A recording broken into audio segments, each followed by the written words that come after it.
Hi, I am Mike Passel. I'm joined here by my partner, friend, and teammate, Mike Levine. And I was going to ask a few questions of Mike. Can I start out by asking you how you got involved with your passion for bridge? It started with my folks. I grew up in an era where there was only AM radio and no air conditioning, so cards were, everybody played it. They played it passionately, but not professionally, and they loved it. And that's what got me there. So Mike, away from bridge, I know for a fact that you're a world-famous inventor. Can you tell us about some of your more famous inventions? Yeah, to me they were just ordinary engineering things, but to the public they're different. I was the architect of the microprocessor. I did all the basic work on TiVo, the digital video recorder. The programmable thermostat was also mine, and eventually I got bored of electronic stuff, so I started working in water, and so I have distillation methods and conservation methods. So that's what I do. That's amazing.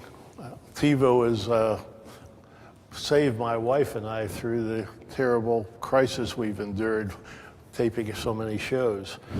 So the most amazing thing to me about you, Mike, is your lack of eyesight and still being able to play bridge at such a high level. Can you tell us a little bit about the problems that occur at the table for you by having to be told what the dummy is and so on? It's really difficult. An example came up today. They asked the director to sort the hands and not put singletons on the edges. So he put two singletons in the middle and of the same color, and I got the hand wrong. But I can memorize the cards and play the dummy normally, except for whoopses like that. We had a particularly funny hand at a regional a few years ago in Gatlinburg, Tennessee, where his partner opened the bidding with one diamond, and it went past, and Mike had 25 high card points and responded one heart, and now it went double on his left, and his partner bid one no trump, and it went double on his right. So the auction naturally proceeded in a very strange fashion, but it turned out the directors who had sorted his hand had gotten two decks of cards mixed up, and there were actually 70 high cards among the four hands. So it was really, really funny. So Mike, let me ask you, do you play a lot online? And if you do you have help with you? Yeah, I have help at all times. I have difficulty with the bidding box itself, and so the help is they press my bids and read to me the hands when I need them read to me, and it's easier online than it is in person.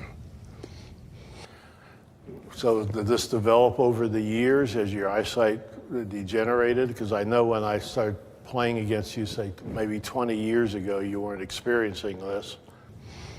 It's been, my dad actually became sightless, which is unusual for my condition, and I'm headed in that direction, but I'm far away from that yet, and you adapt as time goes along, that's all.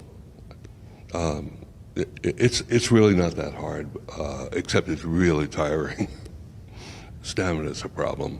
I'm 83 years old, so 84? I just had a birthday. 84, I had a feeling you were lying.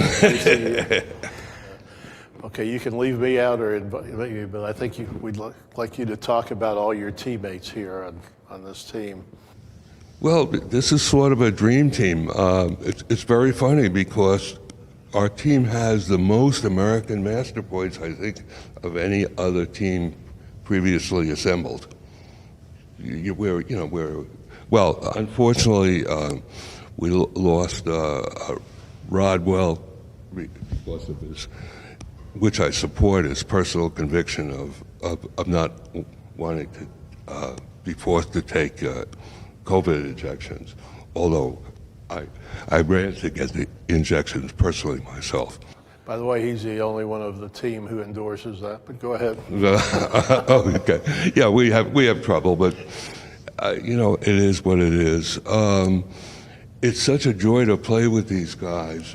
We play online, and we played four-handed, where everybody's talking to each other. And Eddie can look at my hand and suggest I do something. I might say something, and Mexroth on the left says, Eddie, but if Mike does that, I can do this. And so it really energizes the situation to be able to play bridge with people who respect each other, with utmost respect, and do occasionally disagree. Yeah, we love playing. There's a format called Real Bridge, which I'm sure I've actually played a couple tournaments in Italian leagues on there where everyone sees everyone. You can play with or without screens. And as Mike mentioned, it's a fabulous, fabulous practice method because we can stop after a hand, talk about the hands, switch cards and see how the play would have been different.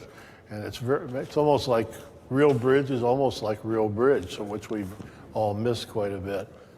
And I also wanted to add, when we were talking about teammates, we were supposed to be here with David Berkowitz, who unfortunately got COVID in Reno and was unable to make the trip, but luckily we were able to go through the discard pile and add some guy named Zia to the team. So Mike, all I can say about Mike is I've known him a lot of years, played with him as a partner, a teammate. He's been just wonderful to everyone. He's always up for the matches and he keeps everyone really roused. And he's not the type of person who blames someone if we do happen to lose a match. So kudos to Mike.